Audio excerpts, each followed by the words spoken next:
अस्सलाम वालेकुम, मैं हूं फैसल अब्बास और इस वीडियो के अंदर हम बात करेंगे कि 13 या 12 अगस्त को इस हुकूमत की मुद्दत ख़त्म हो जानी है और उसके बाद एक केयर टेकर सेटअप आना है और उस केयर टेकर सेटअप ने जो है वो 90 रोज़ के अंदर इलेक्शन करवाने हैं। तो इस हवाले से बहुत ज़्यादा सोशल मीडिया पर भी बाज़गश्त चल रही है कि जनाब पाकिस्तान का अगला वज़ीर आज़म यानी कि केयर टेकर सेटअप का जो वज़ीर आज़म है वो कौन होगा, किसको सिलेक्ट किया जाएगा। इस हवाले से जो है वो बहुत ज़्यादा मुलाकातें भी चल रही हैं। इस्लामाबाद के जो है वो अंदरूने खाना भी कुछ चीज़ें सामने आई हैं और कुछ सहाफ़ी भी इस हवाले से जो है वो अपने ट्वीट्स कर रहे हैं और बता रहे हैं कि जनाब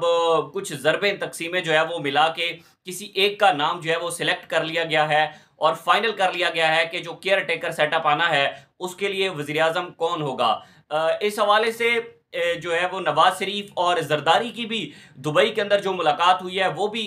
जो है वो बहुत ज़्यादा पॉलिटिकल थी और उसमें भी एक नाम जो है वो जरदारी की जानिब से दिया गया कि जनाब इसको होना चाहिए केयर टेकर सेटअप के लिए वज़ीर आज़म, और एक नाम जो है वो नवाज शरीफ की जानिब से दिया गया। लेकिन बदकिस्मती से इन दोनों नामों पर जो है वो इत्तफाक नहीं हो सका कि जो पीपल्स पार्टी चाहती थी, जो पाकिस्तान मुस्लिम लीग नून चाहती थी, उन दोनों के किसी भी नाम पर इत्तफाक नहीं हो सका और फिर एक नाम जो है वो रावलपिंडी की जानिब से दिया गया और सहाफ़ी इस बात को जो है वो मुसलसल ट्वीट्स कर रहे हैं कि जनाब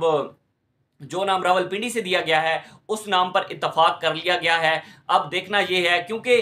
जो 90 रोज़ के अंदर इलेक्शन करवाने हैं तो पहले देखना ये होगा कि अगर कोई सियासी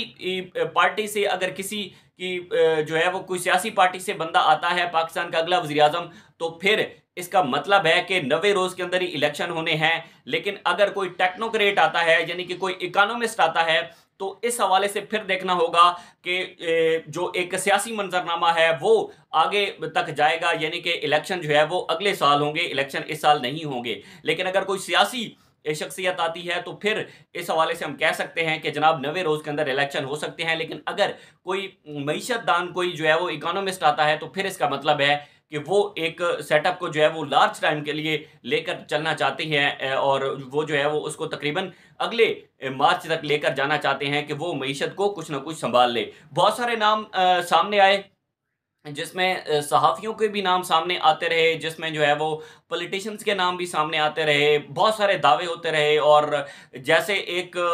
पॉलिश करना होता है और किसी के बयानियों को तक़वियत देनी होती है, इस हवाले से भी कोई एक नाम लेकर लाइका मोहसिन बेग का नाम लेकर जो है वो बहुत ज़्यादा बातें-शातें होती रहीं और उसके बाद बाकी नाम भी जो है वो लिए जाते रहे। लेकिन अब कुछ साफ़ी ये दावा कर रहे हैं कि जनाब एक नाम जो है वो फाइनल हो गया है जिसमें जो हाफिज़ शेख साहब हैं जो कि इकोनॉमिस्ट भी हैं और पास्ट गवर्नमेंट का जो हिस्सा है वो भी रह चुके हैं और उसके बाद दूसरे साबिक गवर्नर स्टेट बैंक जो है वो रज़ा बाकर साहब वो भी हैं। इन दोनों नामों में से एक नाम को सिलेक्ट कर लिया गया है। बहुत सारे लोगों का दावा है कि रज़ा बाकर साहब जो है वो आईएमएफ की जानिब से उनको पाकिस्तान को नाम दिया गया है कि जनाब ये आईएमएफ की जानिब से रज़ा बाकर साहब हैं और वो गवर्नर स्टेट बैंक भी रह चुके हैं। पहले भी आईएमएफ की ही तरफ से वो आए थे और अब भी वो नाम जो है वो आईएमएफ की तरफ से सेलेक्ट हुआ है और शायद जो पाकिस्तान की एक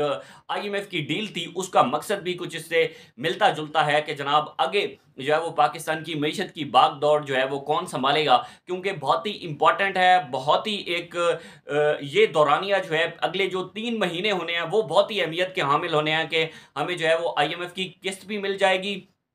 मतलब हम आईएमएफ के उसमें पीरियड में भी रहेंगे और दूसरी जानिब फिर हमें ये देखना होगा कि उस पीरियड के दौरान पाकिस्तान कितनी ग्रोथ करता है या पाकिस्तान के अंदर कितनी मैक्रो इकोनॉमिक स्टेबिलिटी होती है। उस स्टेबिलिटी के लिए हमें डिसीजन मेकर भी चाहिए, उस स्टेबिलिटी के लिए हमें पॉलिसी मेकर भी चाहिए और उस स्टेबिलिटी के लिए हमें जो है वो मईशत की जो है वो समझ-बूझ रखने वाला शख्स को चाहिए। तो इस हवाले से जो है वो एस्टेब्लिशमेंट की जानिब से भी यही नाम दिया गया था कि जनाब डॉक्टर हफीज़ शेख या रज़ा बाकर, इन दोनों नामों पर बहुत ज़्यादा डिस्कशन हो रही है कि या तो पाकिस्तान के अगले वज़ीर आज़म जो है वो डॉक्टर हफीज़ शेख होंगे या फिर जो है वो रज़ा जो साबिक स्टेट बैंक गवर्नर हैं रज़ा बाकर, उनका नाम भी इस हवाले से इस वज़ीर आज़म की दौड़ में आता है। बाकी नाम जितने भी लिए जाते रहे, साफ़ियों का नाम लिया जाता रहा उसके बाद पॉलिटिशियंस के नाम लिए जाते रहे, कारोबारी शख्सियात के नाम लिए जाते रहे, वो तमाम